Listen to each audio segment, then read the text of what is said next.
കോട്ടയം പൂവത്തുമൂട്ടിൽ അധ്യാപികയെ ഭർത്താവ് സ്കൂളിൽ കയറി കുത്തിപ്പരിക്കേൽപ്പിച്ചു. മോസ്കോ സ്വദേശിനി ഡോണിയയ്ക്കാണ് പരിക്കേറ്റത്. സംഭവശേഷം രക്ഷപ്പെട്ട പ്രതി കൊച്ചുമോനെ പോലീസ് പിടികൂടി. കുടുംബ പ്രശ്നമാണ് ആക്രമണത്തിന് കാരണമെന്ന് പോലീസ് അറിയിച്ചു. ഇന്ന് രാവിലെ 10:30 പേരൂർ ഗവൺമെന്റ് LP സ്കൂളിലാണ് സംഭവം നടന്നത്. സോണിയ എന്ന അധ്യാപികയെ ഭർത്താവ് കൊച്ചുമോൻ കുത്തിപ്പരിക്കേൽപ്പിക്കുകയായിരുന്നു. ക്ലാസ്സിൽ നിന്നും അധ്യാപികയെ വിളിച്ചിറക്കി ഓഫീസിന്റെ അടുത്ത് കൊണ്ടുപോയാണ് കുത്തിയത്. കഴുത്തിൽ കുത്തേറ്റ അധ്യാപിക ക്ലാസ്സിലേക്ക് നിലവിളിച്ചുകൊണ്ട് ഓടിക്കയറി. തുടർന്ന് പ്രധാന അധ്യാപികയും മറ്റ് സ്റ്റാഫും ചേർന്ന് ഇയാളെ പിടിച്ചു മാറ്റുകയായിരുന്നു. അവരുടെ ഭർത്താവ് ഇവരെ അന്വേഷിച്ച് വന്നു 9:30. അന്നേരം ടീച്ചർ ഇവിടെ ഇല്ലായിരുന്നു.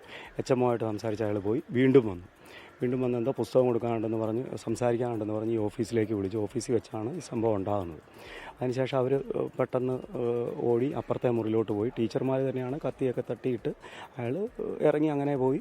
ഇതിൻ്റെ ഇവിടെ അകത്ത് വെച്ചാണ് ചെയ്യുക. അപ്പം ടീച്ചർ പിന്നെ കാറിക്കൊണ്ട് വരുമ്പോഴാണ് എല്ലാവരും കാണുന്നത്. പുള്ളിക്കാരൻ വന്ന് വിളിച്ച് എന്തെങ്കിലും പറയാനാന്നല്ല വിചാരിക്കും. ഇവിടെ വേണമെങ്കിൽ താമസിക്കാൻ നമ്മൾ ഒത്തിരി നാളായതല്ലേ. കഴുത്തിനാണ് കുത്തേറ്റതെങ്കിലും ഗുരുതരമല്ലെന്നാണ് ലഭിക്കുന്ന വിവരം. സംഭവത്തിന് ശേഷം സ്ഥലത്തു നിന്ന് രക്ഷപ്പെട്ട പ്രതിയെ പാമ്പാടിയിൽ നിന്നും പോലീസ് അറസ്റ്റ് ചെയ്തു. കുടുംബ പ്രശ്നമാണ് ആക്രമണത്തിലേക്ക് നയിച്ചതെന്നാണ് വിവരം. പരപുരുഷ ബന്ധം ആരോപിച്ച് ഭാര്യയെ ഭർത്താവ് നിരന്തരം മർദ്ദിച്ചിരുന്നു. തുടർന്ന് ഹോസ്റ്റലിലേക്ക് അധ്യാപിക മാറി താമസിച്ചു വരികയായിരുന്നു. 24 കോട്ടയം. ലോകത്തെവിടെയായാലും ഏത് സമയത്തും 24 വാർത്തകളും ഓഗ്മെന്റഡ് റിയാലിറ്റി പാക്കേജുകളും എക്സ്പ്ലെയിനറുകളും വിശദമായി കാണാൻ ഞങ്ങളുടെ YouTube ചാനൽ നിങ്ങൾക്ക് സബ്സ്ക്രൈബ് ചെയ്യാം.